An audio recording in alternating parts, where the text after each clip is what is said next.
The World Cup is finally here, and I know you want to know who's going to win the tournament, and I'm going to tell you exactly that. My name is Augustine from DFO, also known as Debatable Football Opinions on Instagram, and I'm here to tell you exactly how the World Cup is going to go. This is not a prediction video, this is a spoiler video. And yes, I've already made a couple of videos talking about the World Cup, talking about how the group stage is going to go, so it's a topic that I've already covered before. But now the World Cup is finally here, we're just a couple days away, and now that every nation called up their players, some players are injured, things are changing. So my prediction is going to change too. So now we're going to go into my final World Cup prediction video. But of course, before we do that, I am gonna get you guys a word from my sponsors, Pookie.gg. Pookie is a brand new prediction game completely free to play that launched right in time for the World Cup. On the web app, you can predict the scorelines for the World Cup games, and if your predictions are amongst the very best, you can win very cool rewards such as PS5s, FIFA 23, Pookie merch like t-shirts and caps, and gaming e-vouchers. These prizes come after every Monday. When you predict correctly, you receive Matic and Pokeballs, which will be massive perks later down the road for future predictions. Pokeballs are not only the gateway to the game, but they also add a fun gamification element to the prediction, since they come in different rarities and traits, which will affect the point to earn after every prediction. Once you sign up, you will receive 2 free Pokeballs, so choose wisely. Sign up on the link in the description below and predict against me to see who is the better predictor. Alright guys, without further ado, let's get started with the predictions. Here we have a bracket for the entire tournament. I'm gonna start obviously with the groups, and then we're gonna make our way down to round of 16 and so on. Now the group stage is something that I've already predicted, but now, like I mentioned before, we already have the 26 players that got called up. We got some news with injuries and stuff, so like the predictions have changed a little bit, you know. For the most part, I think I'm gonna stick to most of my predictions, but a few things have changed. If you want a deeper dive, a bigger analysis video into the group stage, you can go back to that video if you want, but for now, we're gonna kind of take it a little bit fast with the group stage. Group A is one of the groups that I actually changed my prediction. I still think Netherlands will be first, so we're gonna select that right now. And this is where it changes. First, I had Senegal coming in second, but they don't have Sane. But they don't have Mane. Mane picked up an injury, and it looks like he's barely gonna make the World Cup. He got called up, but it looks like he might miss the first 2 games. And it's a maybe if he even plays the 3rd game. So they're really calling him up to for a potential knockout stage. But the thing is, I don't even think Senegal have that much talent to actually battle against the likes of Ecuador or Netherlands to finish either first or second. Especially with losing Mane, who's realistically their best player. I don't think they're gonna pull it off. Then whenever you look at Ecuador, they have a lot of great talent that has gone underrated. They had a really good World Cup qualifier up until the very end where they looked a little bit shaky, but this is the best Ecuador that we've seen in a long time. I don't remember the last time they made a World Cup, and here they are. So I'm gonna put them at second. Again, before I had it as Senegal, but now something tells me that it's gonna be Ecuador. They have a good defense, and they got pretty good wingers up there with Plata. Great shouts to Stupiñán as well. They have pretty decent players out there that play for semi-top clubs, you could say. So I think Ecuador has what it takes to finish second and kind of put themselves there. So I'm gonna put Ecuador second. All right, Group B. Group B, I'm gonna stick with England first, but I'm also gonna stick with the fact that England are not gonna have it easy in this group. They will top it, but they're not gonna get 9 points. I don't think they're gonna get 9 points whatsoever. I think it's gonna be very tough. They're not gonna play at their best, and that's gonna hurt them eventually in the knockout stage. More on that later, but England are gonna finish first. Secondly, I had a lot of trouble between these 3 nations. I broke it down into the US and Wales. The US has the youngest squad in the World Cup. It's super exciting that this team could realistically do a lot of damage in the future. I think 2026 could be a great World Cup for them. But this one, the last few results that they've had have not surprised me. Even if they're friendlies, they also didn't have the best of qualifiers. Canada really excelled in the CONCACAF qualifiers. USA did not surprise me that much, but they do have a young, promising squad that I can see do a lot of damage in the future. But I think Wales are actually going to finish second. They've shown before that they can surprise in big games, in big tournaments, I mean. So we're going to put Wales second. Okay, let's try to do a little bit faster because that's what I said I was going to do. Okay, Group C. Super easy. Argentina and Poland. I'm going to stick to what I said, that this group is going to finish with Argentina 9 points. Poland will have 6, Mexico will have 3, and Saudi Arabia will have 0. I already know how the points are going to be. Argentina will beat everybody, Saudi Arabia will be beaten by everybody, and Poland will beat Mexico in their first match because they face each other first, meaning Poland would be finishing second. If anything, I can see the first game ending in a draw between Mexico and Poland, to which they would get 4 points each if my predictions goes accordingly. And then it would just be a matter of goal difference, in which case I could see Mexico kind of advance as second place. But for now, I think Poland will get the best of them. Mexico are not going through a big moment right now. They're having a friendly. As soon as I finish this video, I'm going to watch their friendly, but they don't look hot right now. That's all I'm going to say for now for Mexico.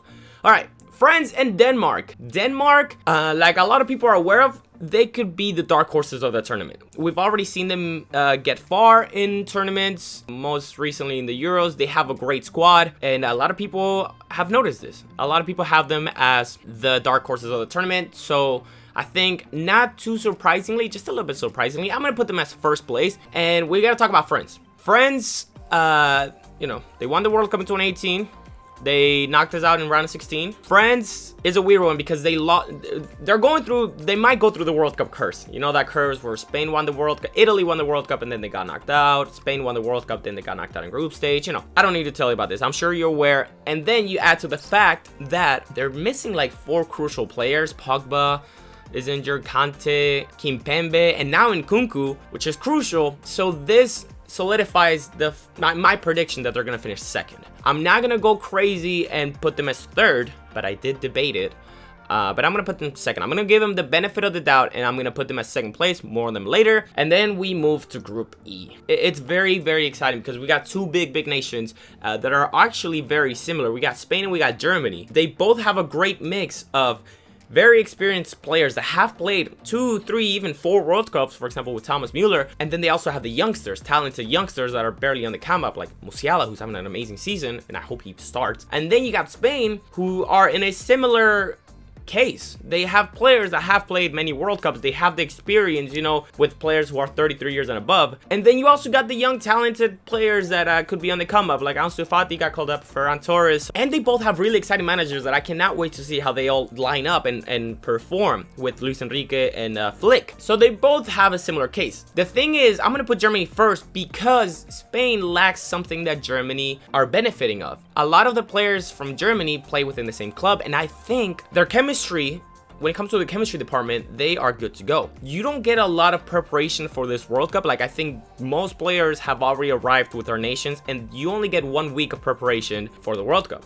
Germany players, they already play, a lot of them play already within the same club. So I think because of that chemistry, like, they're very similar teams when it comes to like their circumstances that they're on. I think Germany will top the group because of that chemistry, knocking Spain to second. And by the way, I don't think Spain are that good of a nation. For 1 second, I really debated if I should put Japan, who's a little bit underrated. They did really good in the 2018 World Cup, and they got knocked out very unluckily, but they put up a big fight, big fight. I really wanted to put Japan second, but I'm gonna not go crazy just yet. I'll go crazy in the next group, but I'm gonna put Spain second. Belgium, Canada, Morocco, Croatia, Group F. This is where I went unpopular in my last video, and my unpopular opinion remains the same. Croatia, I don't know if I said this, but Croatia will finish first. People think of Croatia as like an aging squad, but they've got still the young talent, but also the experience. So I think they're gonna finish first. And because Canada had such a great qualifiers in CONCACAF, and yes, CONCACAF might not be the highest level, but this is a team that is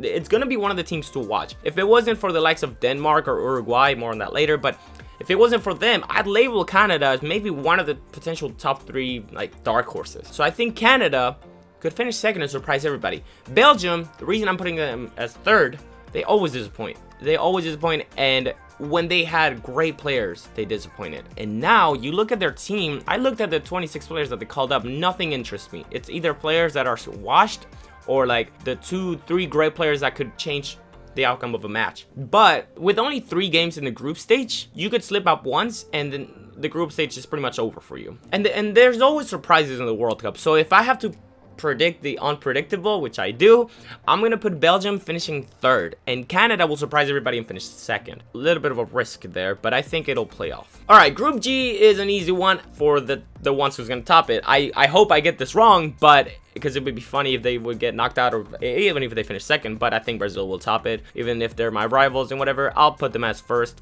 Now, I don't remember what I did in my video, but I'm gonna put Serbia second. They have good quality individually. I don't know, I haven't watched it much. I don't know how well they play together. A lot of people are expecting Switzerland to go through, and even Cameroon before Serbia, but something just tells me, maybe it's the bias in me, the Juventus bias in me, from because they have Kostic and Vlahovic, but I think something tells me that Serbia is gonna do well, at least in the group stage. And then that leaves us to Group H: Portugal, Ghana, South Korea, and Uruguay. I think in my previous video I predicted that Portugal would top the group. I'm going to tell you otherwise now. A long time ago, around the qualifiers, Uruguay had their coach that had been there for a long time. I always forget his name, but they were doing really bad. They had to let him go because they were at risk of not qualifying to the World Cup. I think it took them like the second to last game to actually qualify, and they sacked their coach. They have a new guy now, and things have changed for them. They qualified to the World Cup, and they've actually done really well when it comes to their friendly matches, their matches of preparation for the World Cup. I think Uruguay could be one of the dark horses. Just there, it sounds weird to say that because Uruguay always have like a top team that does somewhat well in tournaments, in Copa Americas and World Cups, but people are maybe haven't thought about them in a while, and they just don't mind them. Like, they don't estimate them at all. Like, nobody rates them, is what I'm trying to say. But they got a lot of players that are in great form right now. I mean, with the likes of Suarez, who still got it, and Nunez up top, that could be great in itself. But then you look at behind who they got behind feeding them balls. You got Valverde and Bentancur, two of the most exciting midfielders right now, especially Valverde, obviously. They got a great team who's on form right now, and if they can take that form that how they play with their clubs to the national team, they're gonna be good to go. So I think that's what's gonna happen. So I'm gonna put Uruguay first, Portugal second, just because they have a good squad depth. They have a lot of options to how they could line up, but some of their players are not in their best form right now. I don't know how well they can perform, but we shall see. Where I'm gonna put them second, and I believe that's all the groups. We got the bracket, as you can see. Netherlands, you can kind of see it because the flags are too small, but this is how the knockout stage looks. All right, we got Netherlands, Wales, Argentina, France, Germany, Canada, Brazil, Portugal, England, Ecuador, Denmark, Poland, Croatia, Spain, Uruguay, Serbia. And without further ado, we're gonna go right into it. We got Netherlands, Wales. I think there's a big gap of differences, though. I think the last few times that these two have faced each other, Wales have put up a fight. I would love for Wales to kind of continue going, because they're a team that with a lot of fighting spirit, but I think Netherlands, their individual talent kind of surpasses who they're facing here. Just like in their group, it was clear to me that Netherlands were gonna finish first. Not to undermine the other guys, but Netherlands will advance. All right, guys. Argentina, France. Argentina, France. This is the same matchup as 2018 in the same round of 16. 4 years ago, it was very different, guys. 4 years ago, we were calling a bunch of very bad players because Argentina was going through a very tough moment. We barely qualified to the World Cup in the last stage, in the last game, where we had to win 3-1, depending on Messi to score a hat-trick. We started losing in minute 1. It was insane. It didn't look like we were gonna make the World Cup. And even though we made it, we showed a poor display of football. Very bad. We couldn't beat Iceland.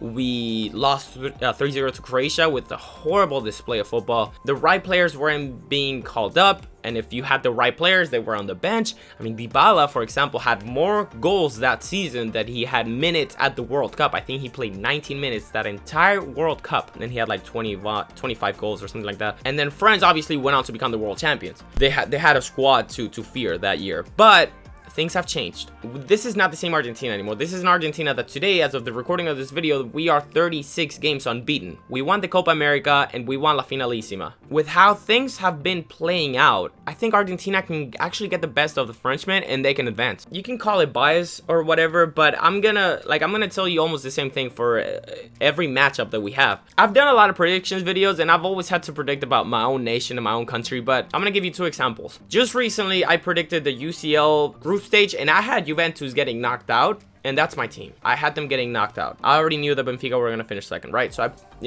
I wasn't biased there. I thought that we were gonna get out. The second example, I also predicted the Copa America last couple summers ago, and I said that Argentina were gonna go all the way, not because I'm Argentinian, but because I thought that we were just superior to a lot of teams in that tournament, if not to all of them. And look at how that played out. I predict my team winning when I genuinely think that we can win. And I predict my team losing when I see that we're shit. And I put my bias aside, regardless of who I'm predicting of. Argentina Juventus, it doesn't matter. I'm always going to give you my honest opinion, and I know it's going to come out biased, and sometimes maybe I can avoid it, but I think I genuinely tell you that we can and we will beat France if this were to happen. So you can come back to this video if it ages very poorly and you can make fun of me, but today, as of today, I genuinely think we can beat France, and we will beat France. Moving on, Germany, Canada. This is a very drastic change in talent on the pitch. Germany are a side, to be fair. I wouldn't say they're like top 3 favorites in the tournament, but Canada and Germany have very different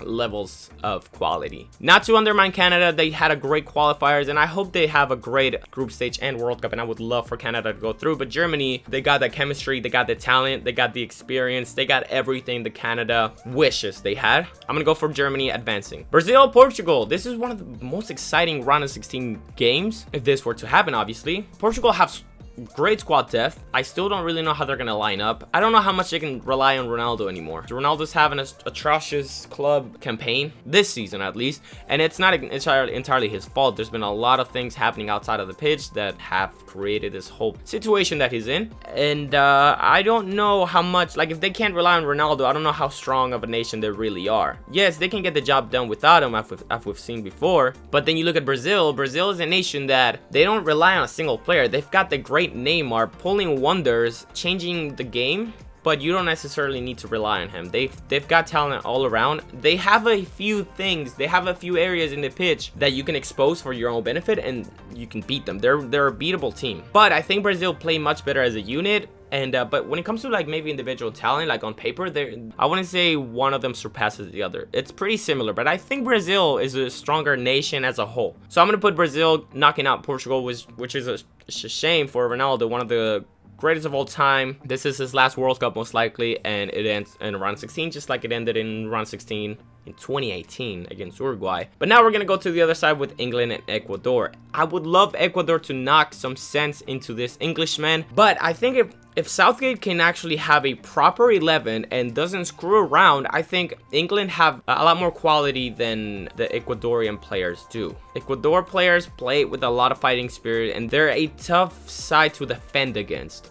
You really gotta watch out for their wingers. I think Plata could actually break through a lot of... In Group A, he'll feast. Argentina actually had a lot of trouble facing Ecuador whenever we faced each other in the qualifiers. I think specifically in that last game. But I think England can do just enough. Now, I did bring up that England will not have a great Group B, and also I don't think they're gonna shatter Ecuador. I don't think we're gonna see like a 3-0 type thing. This is gonna be very, very tough, but I think England will do just enough to advance. Next up, we got Denmark and Poland. I put Poland ahead of Mexico more because Mexico has a lot of problems rather than because Poland is a very good team. I think if these two sides were to face each other, Denmark is a clear winner for me. It would be a very exciting match to watch, but I think Denmark, you know, as the dark horses of the tournament, you got to give them the credit, and I think they will advance. Next up, you got Croatia versus Spain, and this is a very exciting match. And I mentioned before that Spain, I don't really fear them as a squad, which is very ironic for what I'm gonna do throughout this entire video, but I think Spain would go ahead just because if they can flesh out their play style, because you really need all their players for their, like, if they want to keep that tiki-taka possession ball style football,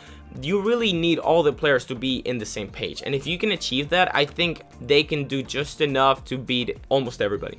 So Spain will go through. And last but not least, you got Uruguay and Serbia. Two exciting teams to watch, but I think Uruguay, like I mentioned before, I brought it up before, they got a lot of their players who are in hot form right now. I'm gonna give the pass to Uruguay. So there you guys have it, the 8 teams that are gonna be in the quarterfinals. We're gonna just move on to Netherlands and Argentina. And Netherlands is again, another team that I don't fear much. If we just come from beating France, we shut down the dumb argument, the very dumb argument that we have not beaten a European nation, and that they're gonna crush us once we go through them. Netherlands and Argentina would be a tough match at the beginning, but eventually I think we could break them through. We got a lot of great, exciting players. Messi's last World Cup, he's in the form of his life. Di Maria just had an amazing game against United Arab Emirates. You got young players like Julian Alvarez, Lautaro Martinez, waiting to have the World Cup of their life. This is an Argentina team that is very well structured. Scaloni called up the right players years ago. We already have a set 11. The players on the bench have been given opportunities, Everybody is ready to give everything for Argentina. And I don't want to talk too much about Argentina because I got a video coming up next week. A few days after you see this video, I'll go more in depth about why Argentina is actually a team to fear. I'm gonna put my fanatism and bias aside. I'm gonna give you proper reasons why you have to fear Argentina, because there's a lot of people who don't watch a lot of Argentina. They just stay tracked to our record, to how we've been doing and stuff, but they haven't actually watched all of these 36 games that we're unbeaten. But yeah, Argentina will advance. Right here is Germany, Brazil, and I think Brazil will get revenge from that 7-1. But I think Brazil is a much better team now than they were maybe a few years ago. They had an amazing World Cup qualifier. Despite Argentina doing so well in the qualifiers, Brazil still ended up ahead. Brazil and Germany, I think Brazil would get revenge. And this makes it go to the semifinals that a lot of people have been keeping an eye on and that a lot of people have said will happen, Argentina, Brazil. But more on that later. But yeah, I think Germany, they've shown in Nations League, they have a few problems that I don't know if they can fix. I'm going to leave it at that for now. Let's move on to the other side. You got England and Denmark. And I think this is where it ends for England. I think English fanboys overrate the fuck out of England. They do it in every tournament, and every tournament they lack a lot of things that would make them potential winners. Yes, they've done well in previous World Cups and Euros, and Southgate does do well when it comes to big tournaments, but I think this is where the dream would end for England. I think Denmark would actually go ahead, which is super rare because you would not have thought that I would have put Denmark in the semifinals, but remember, they've only beaten Poland and England, so not the biggest opponents. I do think that the left side of the bracket is going to be the one with a lot of exciting, like a lot bigger quality, like Netherlands, Argentina, France, Brazil, Germany, Portugal. While in the other side, you got teams like Ecuador, Poland, Serbia, Croatia, so England. So it's not the, you know, the highest. But I think if it were to go down like this, Denmark could potentially reach semifinals. And right here, I would love to see some South America representation in the semifinals. We've already got some right here with Argentina and Brazil, and it's very tough. If it were to go down like this between Spain and Uruguay, it would be a huge 50-50, like where the game would be sealed off in just the one play. Like they would finish 1-0, you know, or like just by one goal. Like it would be a very, very tough match. I think Uruguay's players and them being on hot form will take them this far, but I think Spain will get the best of them. They have some very exciting players that I know are going to excel in the World Cup. I don't know about such young players like Ansu Fati and such, but if they can combine the young talent that they have along with the experience, and if they can all play their own kind of football without anybody fucking up, I think Spain could beat Uruguay. I'm hoping otherwise, but this is not a video on what I hope will happen, so I think Spain will go through. And that leaves us for the last four. I'm gonna talk about these guys first, Denmark and Spain. Denmark, this is where it ends. I think Spain and Denmark, again, will be a very tough match between these, like it was against Uruguay, but I think Spain will have enough, which is anticlimactic because I don't think Spain have the quality. Like, you look at their squad and they're not a World Cup finalist quality team. It's not always the best two teams that make the World Cup, you know, it's just whoever has a good tournament. And I can see Spain kind of creeping through if they were to face, you know, Croatia and then Uruguay and then Denmark. And I don't mean any disrespect to the other teams, but this is not the toughest of routes to the World Cup final. But I think Spain would actually go ahead. All right, semifinal between Argentina and Brazil. This is a repeat of the 2019 Copa America, and that is what I think will be crucial. The fact that these two sides have already faced each other. All right, let me go into, like, let me break it down. Individually, on paper, I think Brazil have the better squad, one by one. As a whole, I think Argentina play as a much better unit. We've been crushing our opponents, we've been scoring a lot, we've been keeping clean sheets, and if everybody can stay fit and we can have our best 11, we play as a much better unit than Brazil. So like I said, Brazil's better on paper, Argentina's better through the eye test and playing as a unit. Then when it comes to the mental side of it, I think Argentina will be better now because we've already beaten them. We know that we're capable of beating Brazil if it comes down to it. Like, we're most likely going to see each other in the semifinal. The mental game plays a big part on how a game plays out. And I think since we already beat Brazil, and I know it's a very different thing because this is the World Cup semifinal, this is entirely huge, and this is way bigger than the Copa America. I can see the same game being played out, the same game that happened in Copa America. The squads haven't changed. Same players, same coach. So I think it would play out the same. Like, we beat them before, we can do it again. So I'm going to put Argentina going ahead. And that puts us in the World Cup final. I did not think before making this video and before making the notes that Spain would actually make the final, but like I said, it's not always the best two teams that advance to the final. Like I said, Germany, I think they're a better side than Spain. That's why I have them top in the group. Heck, I was even gonna put fucking Japan as second place rather than Spain.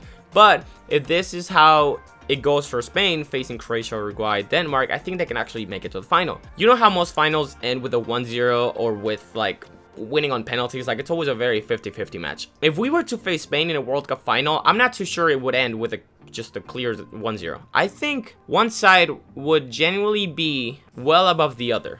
I know it's only 90 minutes, and I know that everybody's obviously going to play at their 100%, at their fullest, so that should make for a very exciting 50-50 match, but there's a different quality here. And I can see this final ending 2-0, 3-1, something along those lines, kind of like the final from from 2018 where France won 4-2, and that result is kind of misleading because I think France dominated a big part of it. Like, you know, they had the final sealed up. I think it could be something like that, and you guys already know this. If you follow me, like, you probably know who I'm gonna put the winner. I think the winner of the 2022 World Cup will be Argentina.